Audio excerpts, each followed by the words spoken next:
Next contestant आ जाइए। आइए, नमस्ते, क्या नाम है आपका? আমি এমডি আলিমুল। कहाँ से हो आप सर? আমি পশ্চিম বাংলা থেকে এসেছি। স্যার, আপনারা হয়তো সকলেই জানেন, এর আগের পর্বে আমি আমার জীবনের কাহিনী বলে গেছিলাম। আমি এক মাস্টারি চাকরি করতাম। সেই চাকরি হারানোর পর আমার বউ বাচ্চা আমাকে ছেড়ে চলে যায়।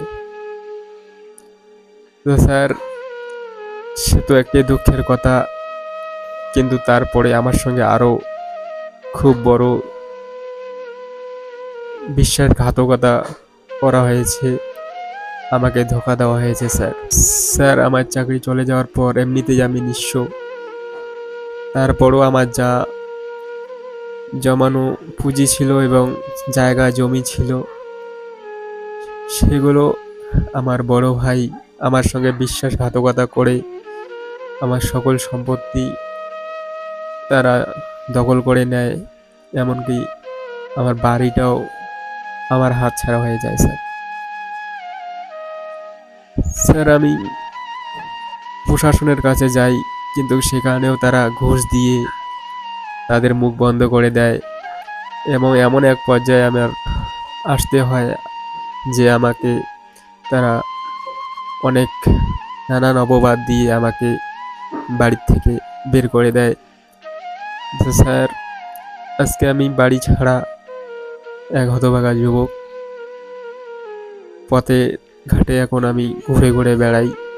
এই দুনিয়ায় কি নিষ্ঠুর!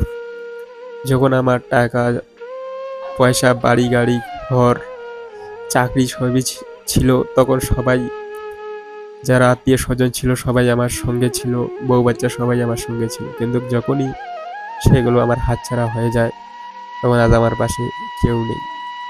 তারা টাকা দিয়ে ঘুষ খাইয়ে সবারই মুখ বন্ধ করে দেয়। তো স্যার, আমাদের কারো মৃত্যুর কোনো ভয় নেই। তারা জানে না কিছুদিন পর তাদেরকে মরতে হবে। এত টাকা পয়সা করে কি লাভ, তারা সেগুলো হয়তো ভুলে গেছে। কিন্তু স্যার, মৃত্যু তো একদিন বরণ করতেই হবে, সেটা তারা ভুলে গেছে। তারা হয়তো ভাবে যে টাকা পয়সা থাকলে তারা সব কিছুই করতে পারবে, এমনকি মৃত্যুকেও তারা জয় করতে পারবে। কিন্তু তারা জানে না যে আজরাইল কোনো দিন ঘুষ খায় না। তো স্যার, দুঃখের কথা কি আর বলবো, আজ বেশি কিছু আর বলবো না। आज क्या सुना रहे हो आप? আজকে আমি আপনাদের সামনে একটি গান পরিবেশন করতে চাই, যে গানটি আমার জীবনের সঙ্গে মিলে লেখানো হয়েছে। সেই গানটি আমি আপনাদের সামনে পরিবেশন করব, আশা করি। चलिए सुनते हैं पहले फिर। চলুন।